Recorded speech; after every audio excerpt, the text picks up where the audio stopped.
voy a tratar un aspecto, un renglón, de lo que yo considero que podrían ser, no podrían ser, son los primeros pasos que yo indicaría para poder llegar a cumplir ese efectivo quehacer que Mariflor en la mañana, hace rato, nos hizo desfilar los actores que hacen funcionar lo que puede ser la universidad que queremos. Primeros elementos que también pueden hacernos urgentemente practicar para poder llegar a esa reforma práctica que recordaba Mario Teodoro,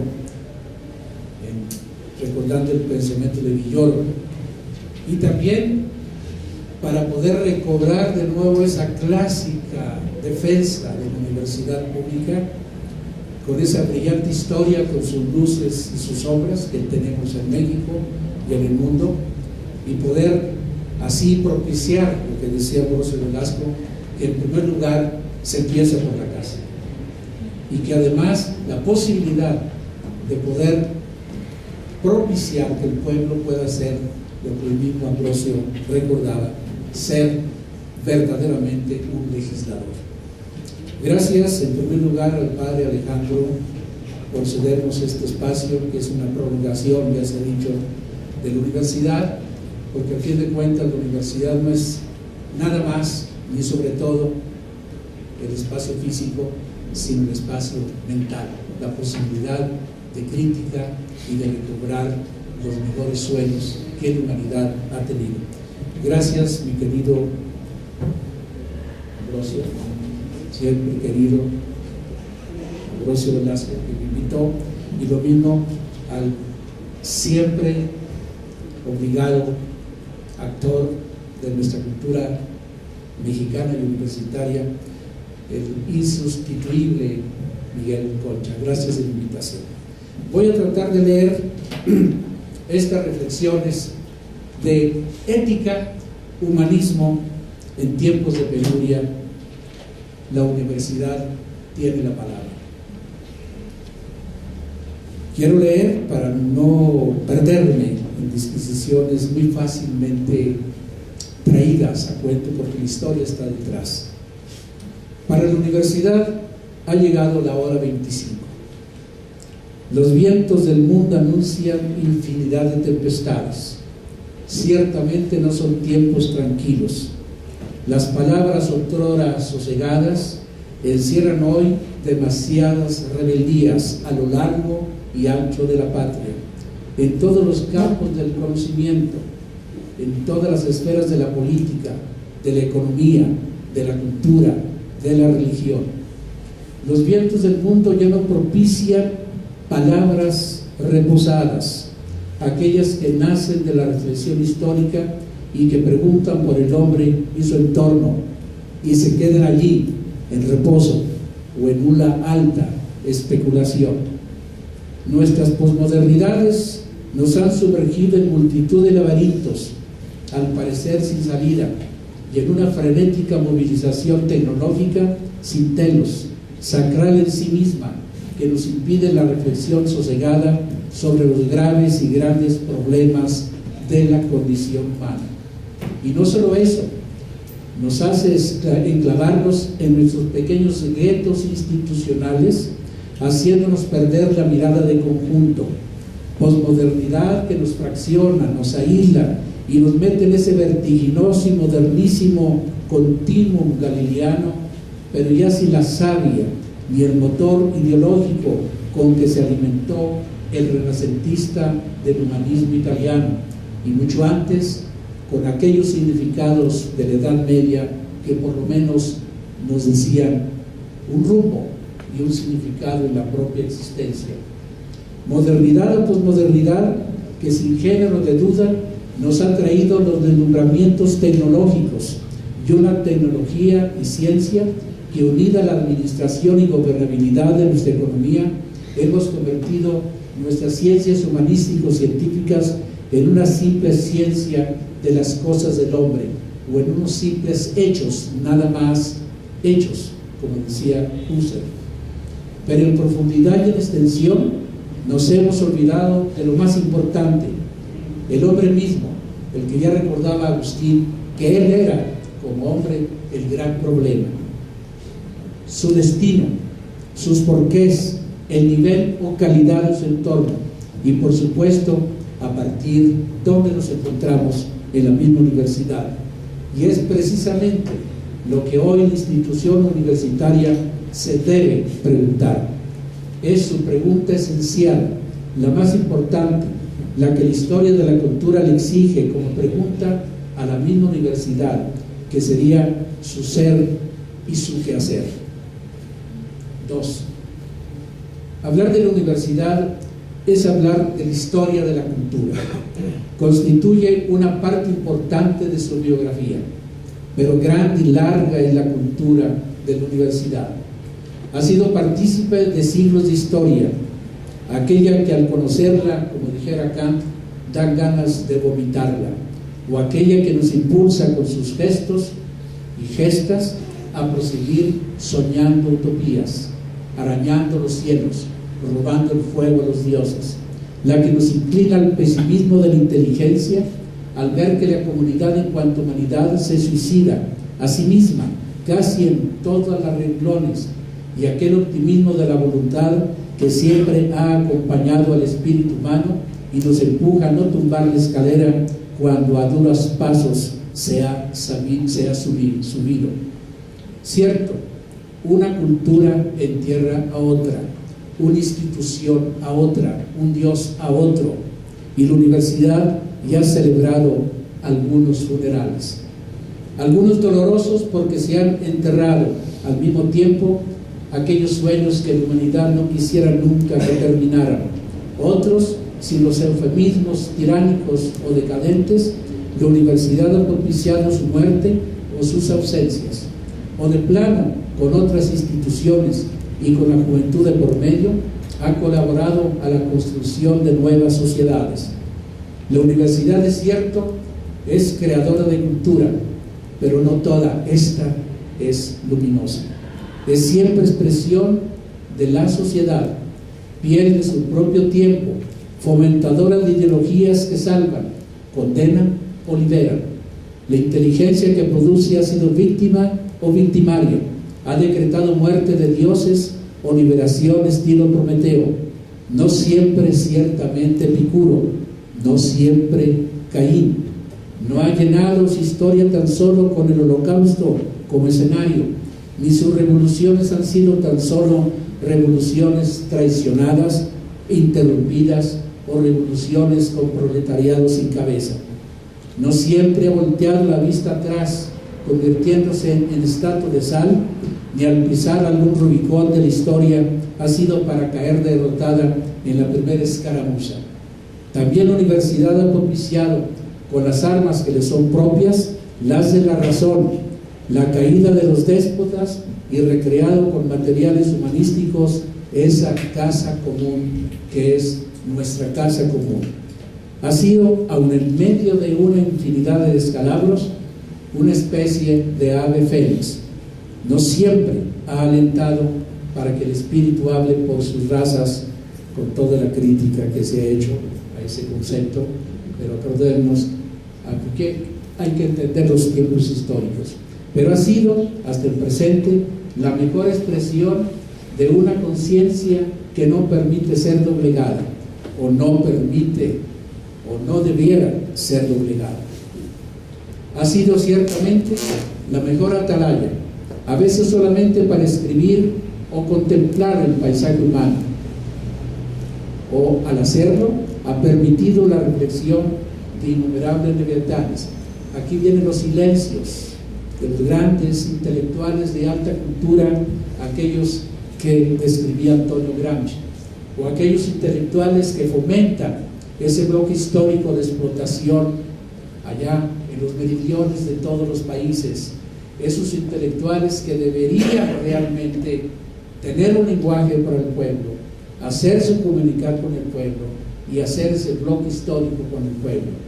Esos intelectuales los crea ciertamente también la universidad.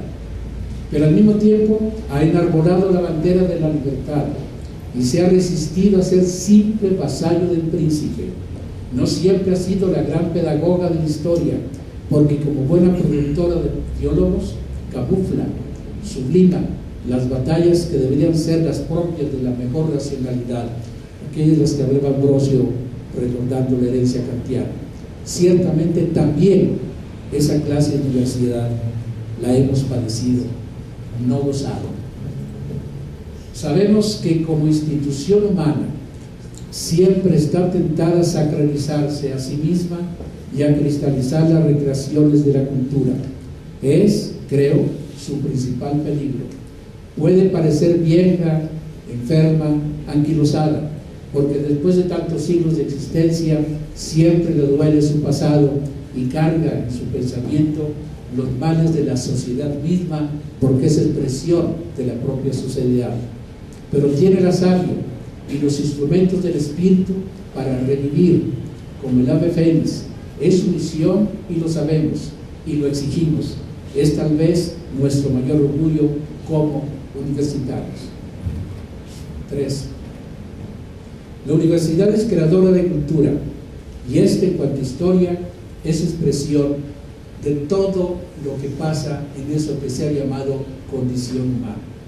Lo que es comedia o drama, la creadora de mitos que salvan o de diosesillos que alienan, la que echa a volar la imaginación y construye artefactos y la que echa a rodar estos mismos artefactos.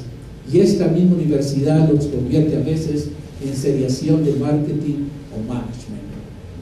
Pero la universidad, la que es hija de su propio tiempo, también rebasa y ha superado más de alguna decadencia. Los padece y los trasciende. Es hija de la crisis del mundo, pero ella en la universidad no solo tiene que dar cuenta de ellos, buscar sus causas, sus arqueologías, sino que tendrá que intentar solucionar o por lo menos señalar sus caminos, sus rumbos. Es lo que se le pide, se le exige a la universidad. ¿A cuál universidad? A la que camina, a la que piensa, a la que vive, a nosotros mismos. Cierto que no siempre ha estado a la altura de su misión de crear y recrear cultura, sobre todo aquella que pretende la vivencia de los mejores humanismos. Sabemos por lo demás que sus estructuras son parte también de las estructuras de su propio tiempo histórico, de su propia política, de su condición económica, de sus propias decadencias nacionales. Y a lo largo de la historia, han sido indudablemente también o decadentes o también altamente humanizadoras y liberadoras. A veces ha sido cobarde, pusilánime, pero al mismo tiempo en ciertas etapas liberadora y luminosa. La universidad por lo mismo no escapa a ser bien de su propio tiempo, pero ella, por su específica naturaleza, por su propio destino histórico, que ella se apropia en su lenguaje, está abocada a no dejarse aprisionar en los instrumentos o sismos ideológicos que la quisieran reducir a una simple máquina repetidora, expresión sin más de un quietismo social amparado en un empirismo cuya racionalidad no es sino el mero racionalismo instrumental. Creemos que la universidad no es tan solo una simple fábrica de aparatos, sino comunidad de creadores que se preguntan por el destino, por el porqué de esos aparatos y asumen esa responsabilidad ética de ser precisamente la universidad. Recordemos cómo nace la universidad en el siglo XII. ¿Por qué nace?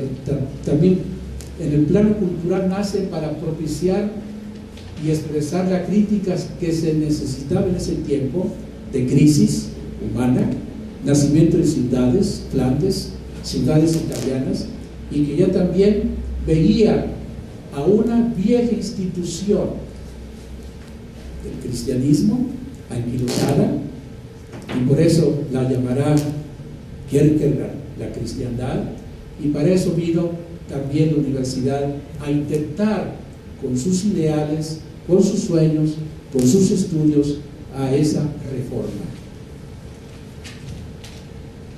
La universidad, 4, es encuentro. ¿Encuentro de qué? ¿Cómo encontramos la universidad hoy en día?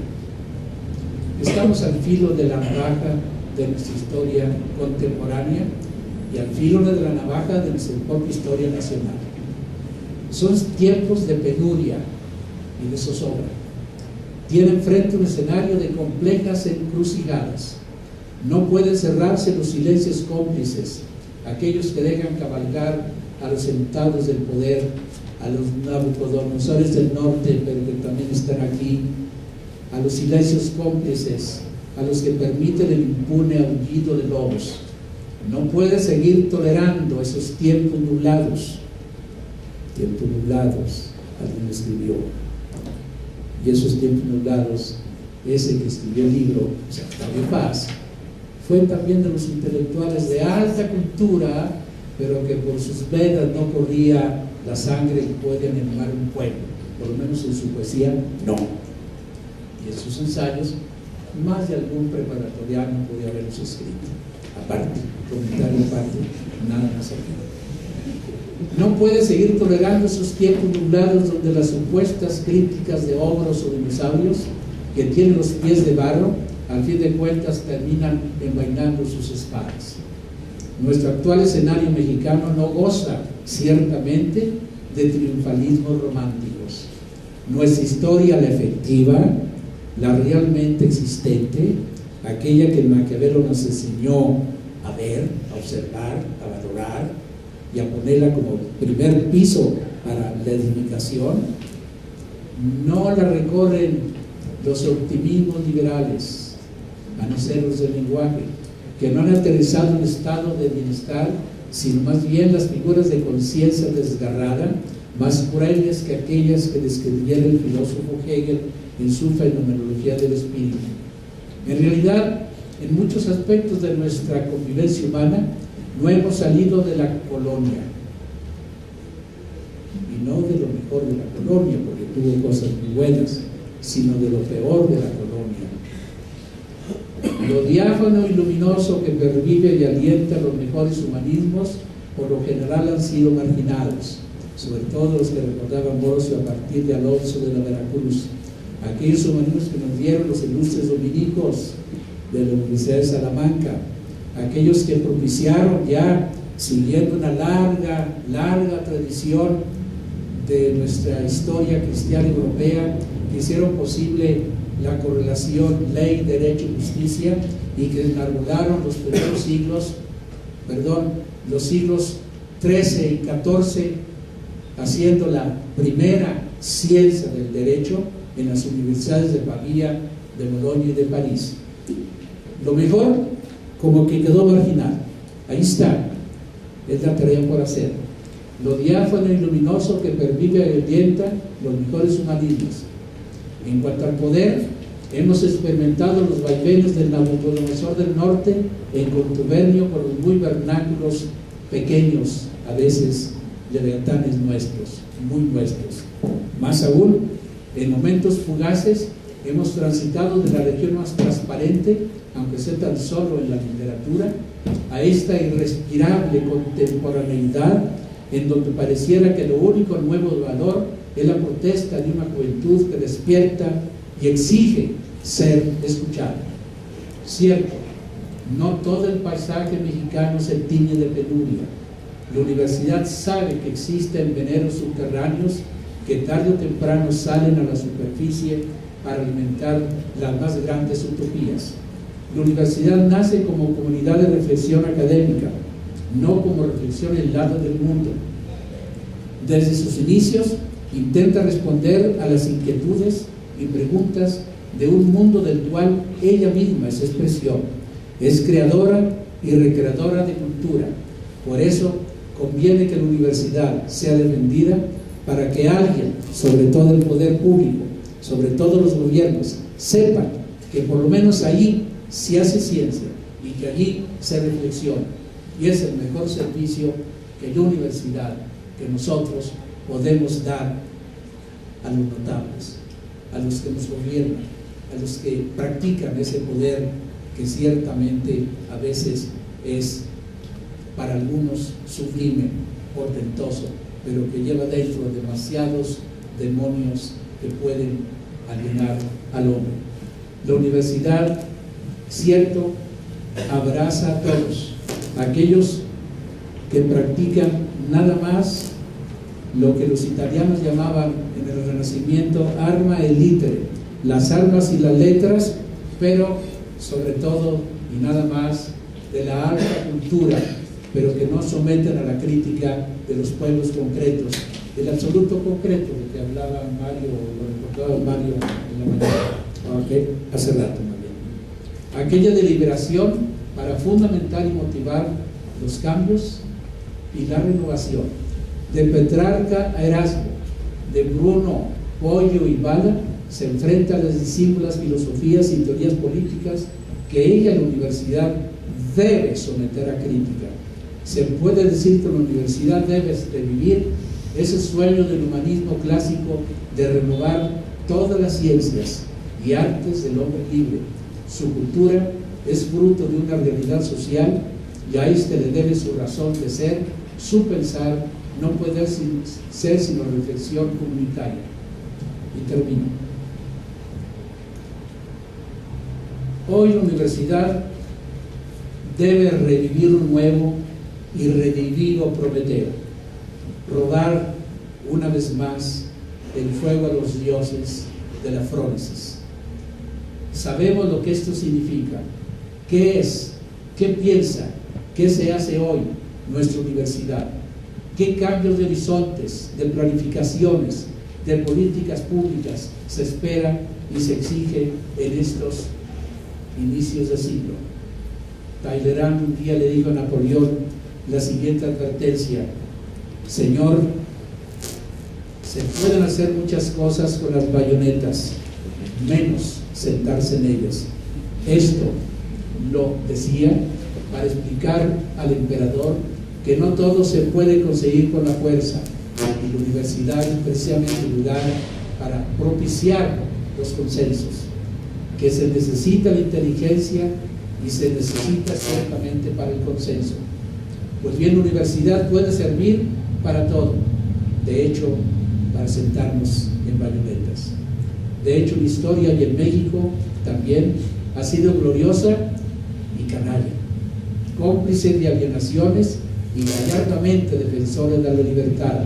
Pero en estos tiempos de exigencia de acciones extraordinarias, para citar a Maquiavelo, la universidad no puede, no debe permanecer callada ante la nación. La universidad tiene la palabra. De nada valdrían las más gloriosas conquistas de la ciencia y la tecnología, o los impresionantes avances de la informática o la telemática, si esta nave en que remamos se nos hunde. ¿Dónde quedaría la otrora razón ilustrada con todos sus humanismos, ideales y optimismos, si al fin de cuentas se convierten en verdugos? Urge en este sentido un cambio radical de timón, y la universidad, amigos, tiene la palabra. Gracias.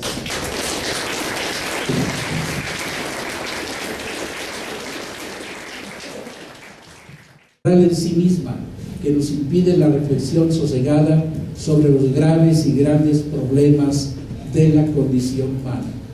Y no solo eso, nos hace enclavarnos en nuestros pequeños guetos institucionales, haciéndonos perder la mirada de conjunto. Posmodernidad que nos fracciona, nos aísla y nos mete en ese vertiginoso y modernísimo continuum galileano, pero ya sin la savia y el motor ideológico con que se alimentó el renacentista del humanismo italiano, y mucho antes con aquellos significados de la Edad Media que por lo menos nos decían un rumbo y un significado en la propia existencia.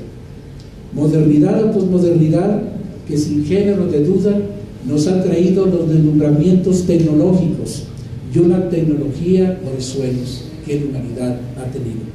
Gracias, mi querido Ambrosio, siempre querido Ambrosio Velasco, que me invitó, y lo mismo al siempre obligado actor de nuestra cultura mexicana y universitaria, el insustituible Miguel Concha. Gracias de la invitación. Voy a tratar de leer estas reflexiones de ética, humanismo en tiempos de penuria. La universidad tiene la palabra. Quiero leer para no perderme en disquisiciones muy fácilmente traídas a cuento, porque la historia está detrás. Para la universidad ha llegado la hora 25. Voy a tratar un aspecto, un renglón, de lo que yo considero que podrían ser, no podrían ser, son los primeros pasos que yo indicaría para poder llegar a cumplir ese efectivo quehacer que Mariflor en la mañana, hace rato, nos hizo desfilar los actores que hacen funcionar lo que puede ser la universidad que queremos. Primeros elementos que también pueden hacernos urgentemente practicar para poder llegar a esa reforma práctica que recordaba Mario Teodoro, recordando el pensamiento de Villoro. Y también los vientos del mundo anuncian infinidad de tempestades. Ciertamente no son tiempos tranquilos. Las palabras otrora sosegadas encierran hoy demasiadas rebeldías a lo largo y ancho de la patria, en todos los campos del conocimiento, en todas las esferas de la política, de la economía, de la cultura, de la religión. Los vientos del mundo ya no propician palabras reposadas, aquellas que nacen de la reflexión histórica y que preguntan por el hombre y su entorno y se quedan allí en reposo o en una alta especulación. Nuestras posmodernidades nos han sumergido en multitud de laberintos, al parecer sin salida, y en una frenética movilización tecnológica sin telos, sacra, para poder recobrar de nuevo esa clásica defensa de la universidad pública, con esa brillante historia, con sus luces y sus sombras que tenemos en México y en el mundo, y poder así propiciar lo que decía José Velasco, que en primer lugar se empieza por la casa, y que además la posibilidad de poder propiciar que el pueblo pueda ser lo que el mismo Ambrosio recordaba, ser verdaderamente un legislador. Gracias en primer lugar al padre Alejandro por cedernos este espacio, que es una prolongación, ya se ha dicho, de la universidad, porque a fin de cuentas la universidad no es nada más ni sobre todo el espacio físico, sino el espacio mental, la posibilidad de crítica y de recobrar los